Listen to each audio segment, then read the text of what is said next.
Magandang umaga po sa ating lahat. Ialay natin ang mga intensyon sa banal na misang ito. Misang pasasalamat ni Nadyong Aki sa Adaw at pamilya. Para sa kagalingan ni Kian Paulo Adaw. Karangalan ng mabathalang awa, alay ng Divine Mercy Apostolate. Para sa kapayapaan ng kaluluwa ni Nahil Adea, Christine Joy Cadayona, Apolonio Cadayona, Roberto Baisas Kaidig, Jocelyn Kaidig Valenzuela, Conchita Alberto Evasco, at sa lahat ng mga kaluluwa sa purgatorio na walang nakakaalala.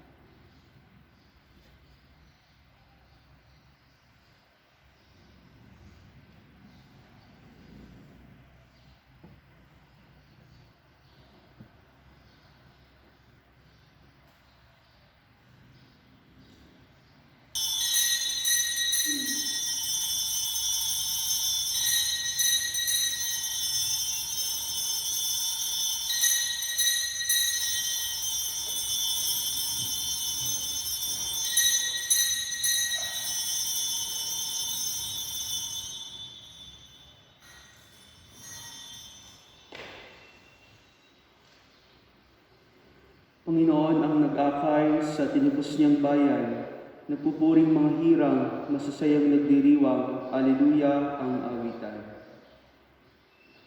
Sa ngalan ng Ama, ng Anak at ng Espiritu Santo, Amen. sumainyo ang Panginoon. At sumayo rin. Mga kapatid, aminin natin ang ating mga kasalanan upang tayo maging marapat gumanap sa banal na pagdiriwang.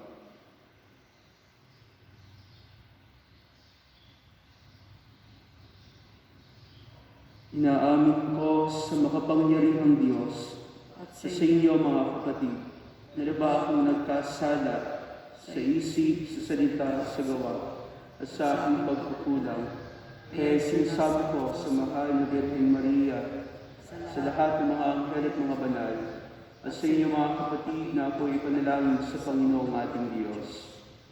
Kaawaan tayo ng makapangyarihang Diyos, patawarin tayo sa ating mga kasalanan, at patnubayan tayo sa buhay na walang hanggan. Amen. Panginoon, kaawaan kami. Panginoon, kaawaan mo kami. Kristo, kaawaan kami. Kristo, kaawaan mo kami. Panginoon, kaawaan kami. Panginoon, kaawaan mo kami. Papuri sa Diyos sa kaitasan at sa lupa'y kapayapaan sa mga taong pinalulugan niya.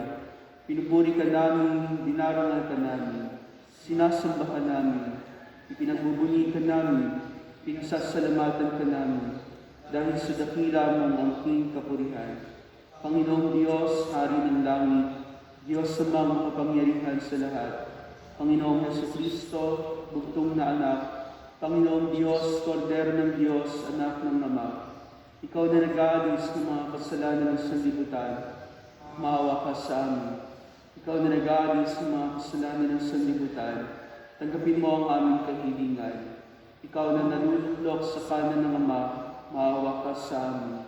Sapagkat ikaw lamang ang banal, ikaw lamang ang Panginoon, ikaw lamang ang Jesucristo, ang kataas-taasan, kasama ng Espiritu Santo, sa kadakilaan ng Diyos Ama. Amen.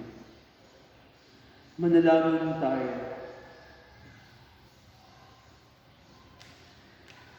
Ama naming makapangyarihan, sa laki ng kagandahang loob mo, pinararami mo ang mga nananalig sa iyo, tunghayan ng iyong mga hinirang na sa tubig ng binyag ay muli mong isinilang upang bihisan mo ng ligaya ng walang kamatayan sa pamamagitan ni Jesucristo kasama ng Espiritu Santo magpasawalang hanggan.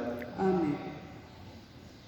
Pagbasa mula sa mga gawa ng mga apostol. Noong mga araw na iyon, nagtaka ang mga pinuno at matatanda at mga eskriba. Sa katapangan pinakita nila Pedro at Juan. Lalo na nang mabatid nilang mga karaniwang tao lamang ang mga ito at hindi nag-aral. Napagkilala nilang sila'y kasamahan ni Jesus noong nabubuhay pa. At nang makita nila ang taong pinagaling na nakatayo sa tabi ng dalawa, wala silang masabi laban sa kanila. Kaya't pinalabas muna sa Sanhedrin ng mga alagad Saka sila nag-usap. Ano ang gagawin natin sa mga taong ito? Tanong nila. Sapagkat hayag na sa buong Jerusalem at hindi natin may tatatwa na isang pambihirang kababalaghan ang naganap sa pamamagitan nila. Para hindi na kumalat ito, balaan natin sila na huwag nang magsalita kanino man tungkol sa pangalang ito.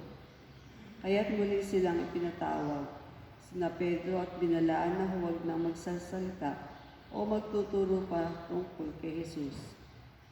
Subalit sumagot sina Pedro at Juan, kayo na po ang humatol kung alin ang matuwid sa paningin ng Diyos, ang sumunod sa inyo o ang sumunod sa Diyos. Hindi maaaring din namin ipahayag ang aming nakita at narinig, at sila'y binalaan ng lalo pang mahigpit sa kapinalaya. Wala silang makitang paraan upang maparusahan ng dalawa, sapagkat ang mga tao ay nagpupuri sa Diyos dahil sa nangyari. Ang salita ng Diyos. Pinupuri kita, Diyos ko, pagkat ako'y dininig mo.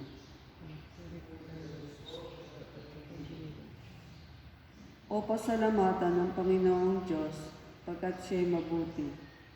Ang kanyang pag-ibig ay napakatatag at mananatili.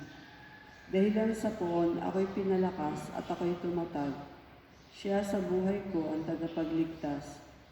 Dinggin ng masayang sigawan sa dolda ng mga hinirang. Ang poon ay siyang lakas na patnubay. Pinupuri kita, Diyos ko, pagkat ako'y dininig mo. Ang lakas ng poon ang siyang nagdulot ng ating tagumpay sa pakikibaka sa ating kaaway. Aking sinasabing di ako papanay, mabubuhay ako upang isalaysay. Ang gawa ng Diyos sa Panginoon ko, pinagdusa ako at pinarusahan ng labis at labis. Ngunit ang buhay ko'y di niya pinatid. Pinupuri kita, Diyos ko, pagkat ako'y dininig mo. Ang mga pintuan ng banal na templo inyo ngayong buksan. Ako ay papasok, at itong Panginoon ay papupurihan. Ito ay ang pintong pasukan ng poon, ang Panginoong Diyos. Tanging ang matuwid, ang pababayaan do ay makapasok. Aking pinupuri ikaw, O poon, yamang pinakinggan. Dininig mo ko at pinapagtagumpay. Pinupuri kita, Diyos ko, pagkat ako'y dininig mo. Aleluya, aleluya.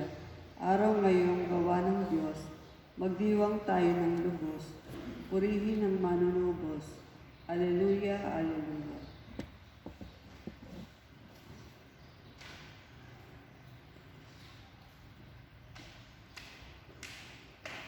Sumainyo ang Panginoon. At sumayin. Ang mabuting balita ng Panginoon ayon kay San Marcos. Puri sa iyo, Panginoon. Umagang-umaga ng araw ng linggo, matapos na muling mabuhay si Jesus, siya'y unang napakita kay Maria Magdalena. Itong demonyo ang pinalayas ni Jesus sa babaeng ito. Pumunta siya sa mga alagad ni Jesus na nooy nahahapis at umiiyak at ibinalita ang kanyang nakita. Ngunit hindi sila naniwala sa sinabi ni Maria na buhay si Jesus at napakita sa kanya. Siya'y napakita rin sa dalawang alagad na naglalakad patungo sa bukid, ngunit iba ang kanyang kaanyuan. Bumalik sa Jerusalem ang dalawa at ibinalita sa kanilang kasamahan ang nangyari, ngunit sila may hindi pinaniwalaan. Pagkatapos, napakita siya sa 11, samantalang kumakain ang mga ito. Pinagwikaan niya sila dahil sa hindi nila pananalig sa kanya at sa katigasan ng ulo, sapagkat hindi sila naniwala sa mga nakakita sa kanya pagkatapos na siya'y muling mabuhay. Sinabi ni Jesus sa kanila, "Humayo kayo sa buong sanlibutan at ipangaral ninyo sa lahat ang mabuting balita." Ang mabuting balita ng Panginoon. Pinupuri ka namin, Panginoong Yesus.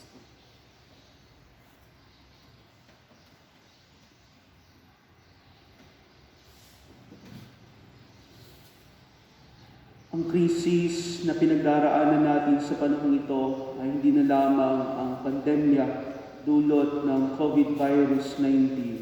Hindi na lamang ang takot na tayo ay magkasakit o maospital sa kawalan ng pangtustos kapag tayo ay naratay dulot ng virus na ito. Ang krisis na pinagdaraanan natin na mas mabigat ngayon ay ang unti-unti na para bang pagkawala ng ating pananampalataya, ng paghina ng ating pagtitiwala sa Diyos. Ang krisis na para bang ang Diyos ay nariyan lamang, nakatingin, subalit parang wala namang ginagawa. Marami sa mga tao ngayon ang unti-unti na nakakaligtaan na sa labis na pag-iingat sa kanilang kalusugan ay para bang hinahayaan na lamang na unti-unti ring manghina ang kanilang pananampalataya. At nakalulungkot, bagamat sarado ang simbahan, hindi tayo makapagtungo sa ating bahay dalanginan. Subalit hindi ito ang dahilan upang tayo ay panghinaan ng pagtitiwala sa Diyos.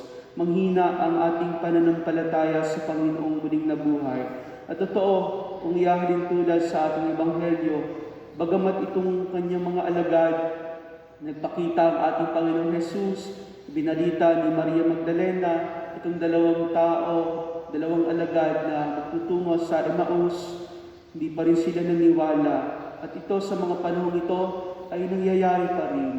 Marami ang mga nahihirapan, mga nadidepress, ang talagang nawawalan na halos ng pagtitiwala sa Diyos. Mayroong isang lumapit sa akin na kakilala, sabi niya sa akin, "Father, pagdasal niyo mo ako, sapagkat iniwanan ko na ang ating pananampalataya. Hindi na ako nagdarasal, hindi na ako nagro-rosaryo, wala na akong tiwala sa Diyos." At sa anong kadahilanan? Sa kanyang malubhang karamdaman, kanyang cancer, na nadidepress siya, para bang hindi dinidinig ng Diyos ang kanyang panalangin. Sa mahabang panahon, siya ay talagang naghihirap sa kanyang karamdaman at lalo tigit, ayaw niyang maging pabigat sa kanyang mga mahal sa buhay. Kung kaya't ang naging dulot nito sa kanya ay hindi na magtiwala sa Diyos, na lalong bitawan ang pananampalataya. Gayunpaman mga kapatid, ang Diyos, kahit pa sa kawalan ng ating pagtitiwala at pananampalataya sa Kanya, itong mga alagad niya na para bang Kanyang pinagdugaan dahil sa katikasan ng ulo, dahil sa kawalan ng pagtitiwala sa Kanya, meron pa rin bilin ang ating Panginoon. Humayo kayo sa buong sanlibutan at ipangaral ninyo sa lahat ang mabuting balita. At oo, si Jesus ay hindi pinigo ng kanyang mga alagad. Si Jesus ay nagtiwala pa rin sa kanyang mga disipulo na ito na ipinahayag ang mabuting balita na umabot sa atin. At lalo tigit nga mga kapatid, sa mga panahon na ito, lalo tigit ng pandemya, ito sana yung mga oras na mas lalo nating palalimin ang ating pananampalataya sa Diyos. Na kahit anumang mabigat na pagsubok ang dumating sa ating buhay, ang una tigit, ang panghahawakan natin ay walang iba kundi ang kapangyarihan at pagmamahal ng Diyos, na tayo hindi niya pababayaan. Na habang tayo nag-iingat sa ating kalusugan, ay naroon pa rin yung patuloy na pagtawag sa ating Panginoon, ang pakikipag-ugnayan sa Kanya, sapagkat hanggang sa huling sandali naman ng ating buhay, ito lang yung ating maihaharap sa Diyos. Sabi nga sa isang ebanghelyo, kapag kaya muling dumating ang ating Panginoong Jesus, mayroon pa kaya siyang matatagpuan na pananampalataya sa mundong ito. Nawa mga kapatid, bawat isa sa atin, pinagtitiwalaan din tayo ng Diyos. Dumarating ang mga panghihina sa ating kalooban, ang kawalan, unti-unti ng pananampalataya. Pero ang Diyos ay nagtitiwala pa rin. Sa ating buhay, patuloy nawa tayong humayo, ipahayag ang mabuting balita na ang Diyos na ito ay tunay na nabuhay. Ang Diyos na ito ay tunay na makapangyarihan. Ang Diyos na ito ang siyang tunay na may kontrol sa ating buhay. Hindi na lamang ang pandemya ang ating kinakaharap ngayon, ang krisis na ating sinusuong ngayon, ay ang lalong tigit na paghina ng ating pananampalataya. Hilingin natin sa Diyos ang isang puso na mas lalo pang magtiwala, tumawag at lalong lumalim ang ating pananampalataya sa Diyos na muling nabuhay. Amen.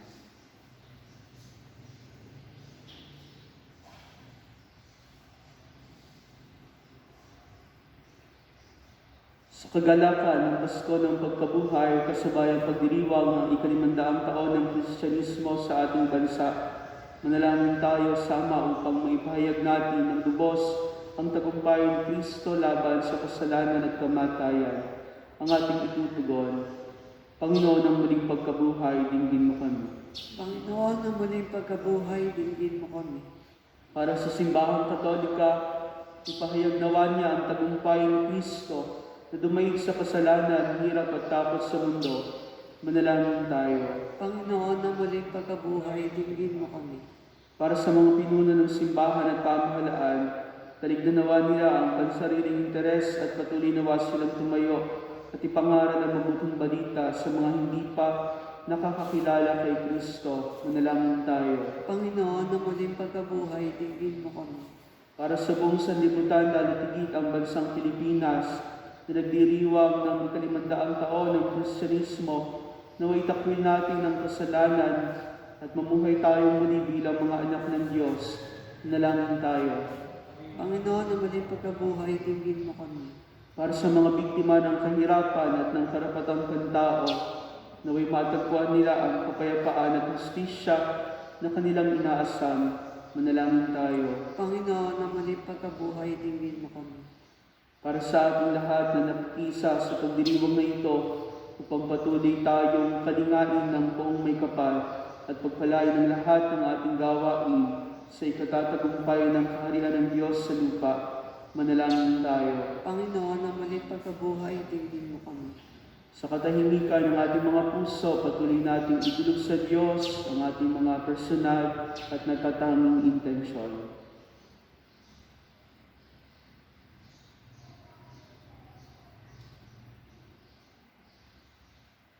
Manalangin tayo sa Panginoon. Panginoon, ng muling pagkabuhay, dinggin mo kami. Dakilang Ama, sa muling pagkabuhay ng iyong anak, nalupig ang kapangyarihan ng kamatayan, nawa ang ginagawa naming pagdiriwang sa 500 taon ng pananampalataya ay magdulot sa amin ng pagbabagong buhay sa pamagitan ni Kristong aming Panginoon. Amen.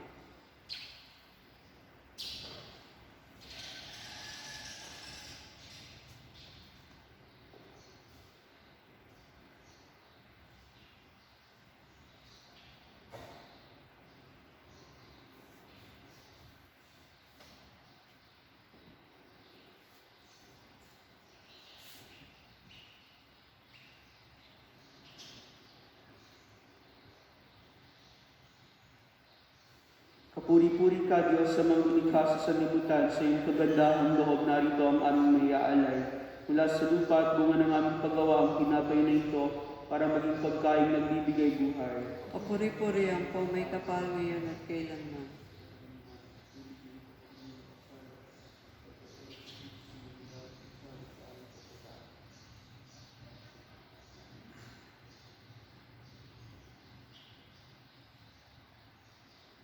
Kapuri-puri ka, Diyos, sa mga lumikha sa sanlibutan, sa iyong kagandahang loob, narito ang aming maiaalay.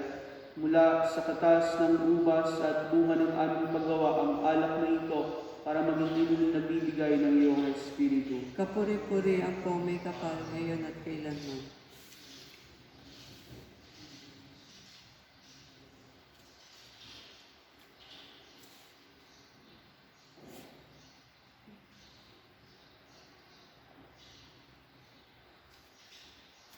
Manalangin kayo mga kapatid upang ang paghahain natin ay kalugdan ng Diyos sa mga kapangyarihan. Tanggapin nawa ng Panginoon ito paghahain sa iyong mga kamay, sa kapurihan niya at karangalan, sa ating kapakinabangan at sa buong sambayan ng iyong banal. Ama namin lumikha at pagkaloob ng kami ay laging magalak sa pagdiriwang ng Pasko ng pagkabuhay ng iyong anak upang ang ginagawang patuloy na pagsagip sa amin ay maging sanhi ng aming ligaya sa iyong piling. sa pamamagitan ni Hesus Kristo, kasama ng Espiritu Santo, magpasawalang hanggan. Amen. Sumainyo ang Panginoon, At sumayo rin. dahil sa Diyos sa inyong puso at diwa. Itinaas na namin sa Panginoon. Pasalamatan natin ang Panginoong ating Diyos. Marapat na siya ay pasalamatan. Ama naming makapangyarihan, tunay nga parapat na ikaw ay aming pasalamatan. Ngayong ipinagdiriwang ang paghahain ng Mesiyas, ang maamutupan na tumubos sa aming lahat, ang iyong anak na minamahal ay naghain ng sarili niyang buhay. Siya ang tupang maamong umako sa kaparusahan upang mapatawad ang kasalanan ng sanlibutan. Sa pagkamatay niya sa banal na krus, ang kamatayan namin ay kanyang minupig.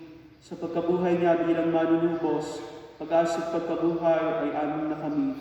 Kaya kaysa ng mga anghel na nagsisiawit ng papuri sa iyo nang walang humpay sa kalangitan, kami nagbubuli sa iyong kadakilaan. Santo, Santo, Santo, Panginoong Diyos ng mga hukbo, napupuno ang langit at lupa ng kadakilaan mo, o sana sa kaitaasan. Pinagpala na paririto sa ngalan ng Panginoon, o sana sa kaitaasan. Ama naming banal, ikaw ang bukal ng tanang kabanalan. Kaya't sa pamagitan ng iyong Espiritu, gawin mong banal ang mga kaloob na ito upang para sa amin maging katawan at dugo ng aming Panginoong Jesucristo. Bago niya pinagtiis ang kusang loob na maging handog, hinawakan niya ang tinapay. Pinasalamatan kaniya, pinaghati-hati niya iyon, niabot sa kanyang mga alagad at sinabi, "Tanggapin ninyong lahat ito at kanin. Ito ang aking katawan na ihahandog para sa inyo."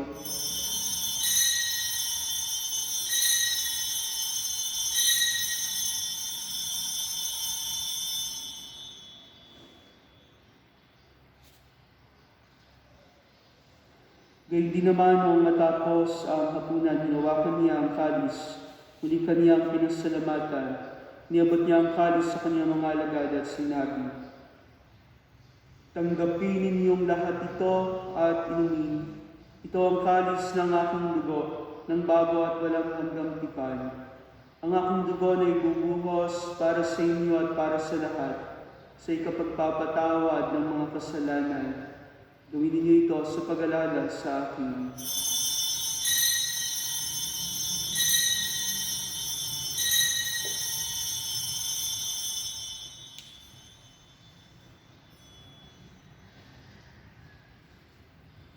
Ang misteryo ng pananampalataya. Si Kristo'y namatay, si Kristo'y nabuhay, si Kristo'y babalik sa wakas ng panahon. Ang mga ginagawa namin ngayon ang pag-alala sa pagkamatay at muling pagkabuhay ng iyong anak. Kaya iniaalay namin sa iyo ang tinapay na nagbibigay buhay at ang kalis na nagkakaloob ng kaligtasan. Kami nagpapasalamat dahil kami iyong minarapat na tumayo sa harap mo para maglingkod sa iyo. Sinasama namin kami magsasalo-salo sa katawan at dugo ni Kristo ay mabuklod sa pagkakaisa sa pamamagitan ng Espiritu Santo. Amalingapin mo ang simbahang naganap sa buong daigdig. Puspusin mo kami sa pag-ibig kaysa ni Francisco, naming Santo Papa, at ni Benaventura naming Obispo at ng Tanang Kaparian. Alalahanin mo si Trinidad na tinawag mo mula sa daigdig na ito. Nung siya'y binyagan, siya'y nakaisa ni Kristo sa pagkamatay. Ngayon siya'y pumanaw na may makaisa siya ni Kristo sa pagkabuhay. Alalahanin mo rin ang mga kapatid namin na hinlay na may pag-asang sila'y muling mabubuhay, gayon din ang lahat ng mga pumanaw. Kaawaan mo sila at patuloyin sa iyong kaliwanagan. Kaawaan mo at pagitapatin kami lahat na makasalo sa iyong buhay na walang wakas. Kaysa ng mahal na Birheng Maria, na ina ng Diyos, ni San Jose ng kaniyang kabiyak ng puso, kaysa ng mga apostol, ni Santiago na aming patron at ng lahat ng mga banal na namuhay dito sa daigdig ng kalugod-lugod sa iyo, may pag-iwang nawa namin ng pagpupuri sa ikararangal mo sa pamamagitan ng iyong anak na aming Panginoong Jesucristo. Sa pamamagitan ni Kristo, kasama niya at sa Kanya, ang lahat ng parangal at papuri ay sa iyo, Diyos sa mga makapangyarihan, kasama ng Espiritu Santo, magpasawalang hanggan. Amen. Sa tagubilin ng mga napagagaling na utos sa turo ni Jesus na Panginoon natin at Diyos, ipahayag natin ang lakas loob. Manaming sumasalangit ka, sambahin ang ngalan mo, makasamin ang kaharian mo, sundin ang loob mo dito sa lupa para sa langit. Bigyan mo kami ngayon ng aming kakanin sa araw-araw at patawarin mo kami sa aming mga sala para nang pagpatawad namin sa nagkakasala sa amin. At huwag mo kami paintulot sa pagsuti, diyan mo kami sa lahat ng masama. Hinihiling namin kami adya sa lahat ng masama, pagkalooban ng kapayapaan araw-araw, iligtas sa kasalanan, at ilayo sa lahat ng kapahamakan, samantalang aming pinananalikan ng dakilang araw ng pagpapahayag ng tagapagligtas namin si Hesus Kristo. Sapagkat sa iyo ang kaharian, ang kapangyarihan at ang kapurihan, magpakailanman. Amen. Panginoong Hesus Kristo, sinabi mo sa iyong mga apostol, kapayapaan ang iniiwan ko sa inyo, ang aking kapayapaan ang ibinibigay ko sa inyo. Tuhayin mo ang aming pananampalataya at huwag ang aming pagkakasala. Pagkalooban mo kami ng kapayapaan at pagkakaisa ayon sa iyong kalooban, kasama ng Espiritu Santo, magpasawalang hanggan. Amen. Ang kapayapaan ng Panginoon ay laging sumainyo. At sumayo rin. Magbigayan kayo ng kapayapaan sa isa't isa.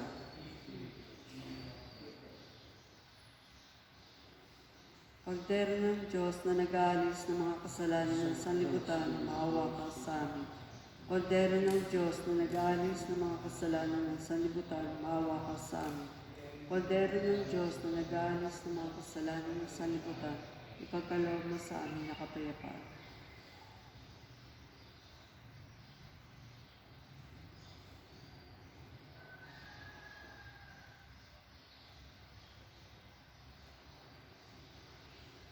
Mga kapatid, ito ang ating Panginoong Jesus, ang muling nabuhay. Siya ang kordero ng Diyos na nag-aalis ng mga kasalanan ng sanlibutan. Mapalad ang mga inaaniyahan sa kanyang pag-ibig. Panginoon, hindi ako karapat-dapat na magpatuloy sa iyo, ngunit sa isang salita mo lamang ay gagaling na ako. Ang katawan ni Kristo. Amen.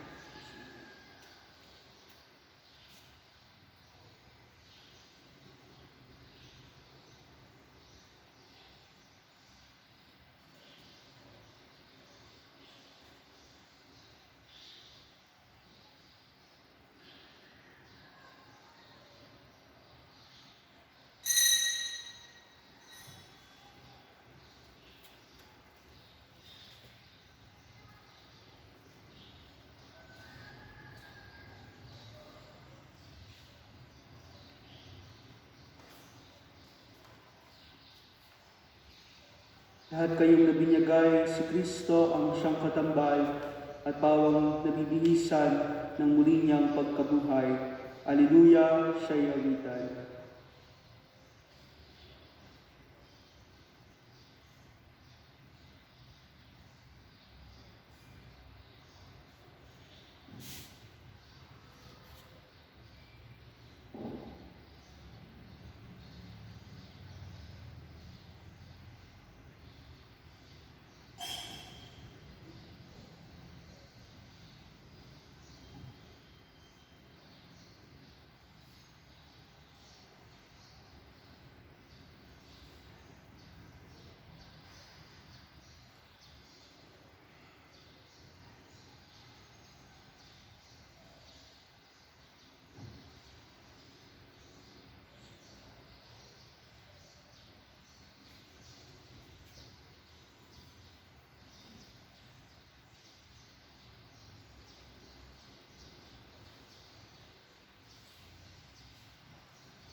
Manalangin tayo.